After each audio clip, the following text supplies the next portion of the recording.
everyone, it's Alicia, and I have the house to myself this morning. My sister went to meet some friends of hers for breakfast, and I figured while I've got the place to myself, I would give you a little tour of my little witchy abode, creative space. Welcome to my apartment. Here we go. So here, right as you walk in from the front door, up here on the wall you will see I have a little banner that has Mjolnir, and I'm sure I totally butchered that, but Thor's hammer, and a little poem that talks about how the ancestors are always there waiting for us in Valhalla. And I don't know if it's an actual verse from a Viking text, but the first time I heard it was when I saw the movie 13th Warrior, which is about, it's based on the epic poem of Beowulf and the accounts of a real life Muslim traveler who he was an ambassador to some of the Nordic tribes, and it's a great film. I have this little banner here right off, just off the front door, as I go in and out of the house to remind me the ancestors are always there. And then here is our living room slash my sister's room. I live with my sister and we have a one-bedroom apartment, but since the living room was pretty big, she made it into sort of a studio in more ways than one. Over there you can see she has her DJ equipment. My sister's a DJ. And if we walk around here to the little coffee table that we have here, I love this. I love our coffee table. It's the perfect size. It's pretty. I like glass tables, easy to clean and maintain. The iron posts are pretty cool. And here you can see I've got a statue of Freya. She was the first goddess who really reached out to me, tapped me on the shoulder and said, "Hey, I want to work with you." And she's a constant source of comfort and support for me. She's a mother figure to me, but also a tough sister when she needs to be. Freya is the one of her aspects is being the goddess of war, and so she's also the goddess of love. So combining those two things, she, at least in my experience with her, she's kind, but also she doesn't sugarcoat things, and that's a great source of comfort for me. She gives me a lot of strength when I need it. And here I have a little candle holder that says "Blessed Be," and it just has a little simple white candle in it. And then some flowers, fake flowers. The gods blessed me with many talents, but having a green thumb is not one of them. So we've got these pretty faux flowers instead. And yeah, that's our little coffee table. I'm thinking of maybe getting a statue of one of the male Norse gods to go on this side, just because this, with the coffee table and the banner up above, this seems like the little corner for the Norse pantheon, but I'm not sure who wants to go there. Maybe Odin or Baldur, because those are two of the gods from the Norse pantheon I work with. Or maybe Thor. I don't know. Whoever says he wants to be there, sure, I'll put him there. And so yeah, that's the living room. And here, walking from the living room in here is the kitchen. Here's the table that's got some crackers and soda and apples, and I made some almond cakes yesterday, and we've got a couple of those left. And obviously there's the dishes and the sink. And here I have this little sign that says, do one thing every day that makes you happy. My sister got that years ago. I'm not sure who gave that to her, but we've had it forever. And here I have a wonderful drawing or painting of the goddess in all her various forms, and it's a wheel of the year depiction of her. So it starts with Yule, the winter solstice, and goes around through spring, summer, autumn. And I got this from an Etsy user. Her name is Laura, and I think her last name is Daligan, Laura Daligan, but she has a YouTube channel too. She was one of the first pagan channels I found, and who really gave me the strength to come out of the broom closet. So props to her, and I will share the links to her Etsy page and YouTube in the description below. And over here I have a photograph of one of my ancestors, my great-great-grandfather Carl, who came over to the States from Sweden. And here I have a little Celtic cross. The cross is a symbol that I was never particularly drawn to. I always found it a little strange that the Christian religion is all about Jesus' life, and yet so much of it focuses on his death. And so the cross always sort of, not creeps me out, but it just never really appealed to me, except for the Celtic cross. And I don't know why, but I just always felt, in contrast to just an ordinary cross, where it sort of like put me off or gave me strange vibes. The Celtic cross always felt a sense of peace, and I just found it really pretty. I'm not sure why. Maybe it has to do with the interweaving of the Celtic cross into stories of Avalon and King Arthur, which I fully believe Avalon is and was real. I've had dreams of a past life there. And so yeah, the Celtic cross, it is a symbol that I feel comfortable with.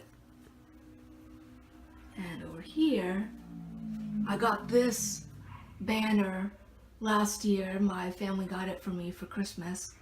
I grew up celebrating Christmas. I still celebrate it with my family. My family's Christian and I'm pagan. They're completely accepting of my path because I've explained to them, and they know that I work for good and I work for love and light, and they always taught me that love and light are the things to strive for, as opposed to sticking to any certain dogma. So they're accepting of my path, and as a symbol of that, last year for Christmas they gave me this wonderful banner that depicts the wheel of the year. So again, starting with the winter solstice and going around through all the seasons, spring and summer and autumn. And there is, if I go a little bit closer, there's a pentagram in the middle, which is a 5-pointed star that represents all the elements. So the top corner represents, or the top point represents the spirit from which everything comes, and then the other points represent the 4 elements: fire, air, earth, and water. And I always like to bring that up because there's so much misconception around the pentacle and pentagram. People think they're satanic symbols, and they're not. Hollywood and misinformed people have used it and represented it as something it's not. That's my wonderful Wheel of the Year banner, and I love having this in my kitchen. No matter what season I'm cooking in, it helps me to keep me mindful of whatever season I'm in. And coming in through here, walking down the hall this way, here, just over here, there's a couple closets, and in there's the bathroom, but obviously we don't need to go in there. And over here is a pretty light. I love this light, this hall light, the lampshade, or I guess that's not a lampshade, but whatever the covering is, the little flower I found really pretty. And this is a wonderful weaving that one of my relatives from Sweden made for us. And so I have it hanging up on my wall just because it seemed like a fitting thing to do with it. My mom has one too, and she uses it as a table runner for when people come over for special occasions. She puts it on the buffet and sets out appetizers or desserts or whatever she puts up on there. And turning in back around this way, and here's my room, and over here I have a little banner with pentagrams on it and little swirly swirls that look like mist. At least I think they're mist. So going in here, walking into my room, here's just my dresser with one of my jewelry boxes and an awesome Phantom of the Opera snow globe that I got when I was in New York.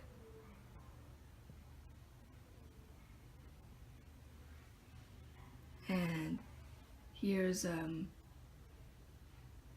picture of Blind Mag. I'm also a fan of Repo, the Genetic Opera, so any other fans out there, hi. This is my altar, or at least this is what it looks like when I'm not working at it. But here I have my chalice for the goddess, which has the symbol of the Chalice Well of Avalon on it. And here's a stone to represent the goddess. It's solicite, I'm not sure how to pronounce it, but I was just drawn to it because it felt really peaceful, and it's white and smooth, so that made me think of the moon, which obviously is very much associated with the goddess in the pagan tradition.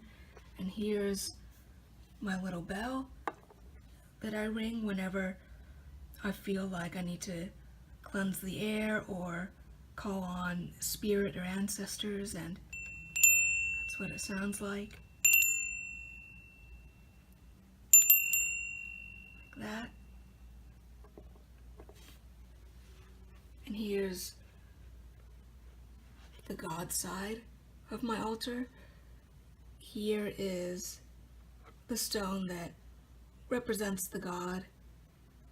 To me, it's a piece of green calcite, and green obviously is associated with the Green Man and deities like Carnunos, who's a deity that I work with, one of the male deities I work with really closely. He's the Celtic god of the forest. He is depicted as half man, half stag, and also the stone comes to a point, which seems rather appropriate for a stone depicting masculinity. And this is my clear quartz crystal. This was actually the very first stone that I found when I went into the crystal shop near my house, and I was drawn to it right away. I put it down a little bit and walked some more around the shop, and I kept being drawn back to it. And so this crystal has a very special spot in my heart, and its energy feels very ancient, like an old professorly, I don't even know if that's a word, but you know, the old professor, the alchemist. And so I call this stone Merlin because it makes me think of Merlin, and that's the sort of energy that I feel comes from it. And here, this is a stone that I picked up when I went to Sweden, and it was a stone that was outside the house where my great-great-grandfather used to live, and so I picked it up and brought it home with me. I carried it with me in my purse. I didn't even want to put it in my suitcase. I always wanted to know where it was. So I brought it with me home from Sweden, and so this stone I used to represent the ancestors on my altar. And up here, as you can see, I have a wonderful poster of Gwynplaine and Dea right above my altar. I'm their energies I'm very familiar with. I'm working on an adaptation of the story they come from, Victor Hugo's book, The Man Who Laughs. Since I work with their energies a lot, I figured I should have them above my altar, because I feel that in many ways the creative arts and the witchy arts are often one and the same. So I call on them when I feel I need them, not just for adapting their story into my stage play, but just as another aspect of deity, because sometimes creative souls, we do bring aspects of deity into the world with our characters. And over here, right next to them, I have this wonderful painting of the Phantom and Christine. The Phantom of the Opera is a story that's very near and dear to my heart. I could talk about it for hours, but essentially, for me, it's not so much a story of the love triangle between Christine, Raoul, and the Phantom, but it's a cautionary tale about what can happen when an innocent child like Eric, the Phantom, grows up feeling that he has no choice but to become a self-fulfilling prophecy, to inherit the emotional baggage that society attaches to having a disfigurement or disability. And there's my bed and some more Phantom images that I have. One of Michael Crawford. The one below that is the playbill when I first saw Phantom of the Opera and the cast signed it. And over there is a letter and a photograph I got from Howard McGillen, he was my first stage Phantom I saw live, and so he will forever have a special place in my heart. But the letter was in regards to, I wrote my own novel adaptation of Phantom, drawing on the themes that I just mentioned, focusing on Eric and his life more so. And Howard was and I brought him a copy, and Howard was kind enough to read it. And that story, I haven't dealt with it in a long time, my version of Eric's story, but who knows, maybe someday I will again. And over here, more Phantom stuff, the Phantom mask, and image of the Paris Opera House, and some images of Lon Chaney, who is one of the greatest actors to ever play the Phantom, ever. I will have verbal fisticuffs with anybody who says otherwise, because he portrayed all of Eric's emotions, everything, without saying a single word. So props to you, Lon. Love you. And over here is my desk. Here I have a little angel, and this cup, it was from, I want to say from either Mount Vernon or Monticello, one of those places where either Jefferson or Washington lived. But my mom went there and she brought me this cup, and I use it as a little incense holder for my sage.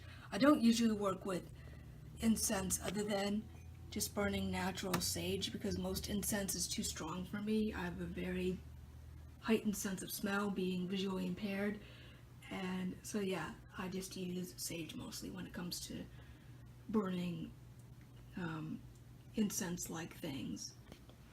And there's my printer, and over here on this side of my desk is my coaster and a little raven. Raven is definitely my totem animal. I've always been drawn to it. So there's my little raven. And here's another little raven. Well, I think technically he's a crow, but I like him. He's made out of wood. There he is. Here's my candle here's my pentacle candle holder. And up here, here's a little statue I have of Kuan Yin, and a little stone with the yin yang symbol, and my Buddha statue and he's sitting in his famous touching the earth pose. And I love that story, that element of Buddha when he finally received enlightenment and he was being challenged by the god Mara. Mara is the god of excessive desire. I think that's how he's described. And he asked Buddha, who will testify that you are worthy of being enlightened? And Buddha didn't answer him with words. He just touched the earth, saying, the earth is my witness. And I love that story because, yes, the earth, Mother Earth, is witness to us all and to all our goals in life. And also around Kuan Yin and Buddha, I have some stones. And honestly, I can't remember what exactly these are, but they're just really calming stones. The one right here was sent to me as a little bonus gift when I ordered something from Etsy, when I ordered a pair of pentacle earrings and the order was shipped late, and so the maker of them sent that little stone as sort of a little bonus gift to say, you know, sorry they're late. And this little blue stone, it made me think of water, so I put it next to Kuan Yin because she's associated with the water. And here's my computer. I was actually just watching a Food Wishes video. I love that channel. Food Wishes. I'm not even kidding. I make a recipe from that channel at least once a week for dinner, and most of them are absolute hits, wonderfully delicious, usually really simple recipes. So yeah, if you want some great cooking, check out Food Wishes, and shout out to you, Chef John. And over here on this side, I have my little goddess figure and some more of my stones and crystals. I've got a little piece of rose quartz and a couple pieces of lapis right here, and some tiger's eye. And here is my seer's stone that is, I believe this is Smoky Quartz, and it's smooth on one side to look into, to see what the universe shows to you, what the goddess and God will show. It's like a crystal ball, I guess you could say.